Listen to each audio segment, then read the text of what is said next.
Good morning mga kapatid, ito na po yung broad-breasted natin. 1.5 buwan, loobin ng Diyos, March 4. Magdadalawang buwan na po sila. Ayan.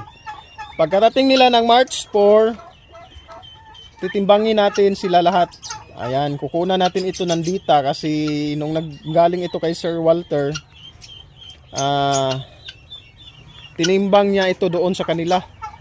So, pag dito naman, pag umabot na ito ng 2 buwan sa atin, titimbangin natin para mayroon po tayong data kung gaano kalaki yung kanilang nilaki sa makaraan na 1 buwan.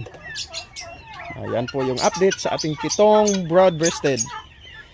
Samahan nyo ako hanggang sa lumaki po ito sila mga kapatid. Titingnan natin, kukunan natin ng datos mula pagpisa hanggang sa lumaki kung ilang buwan siya mangitlog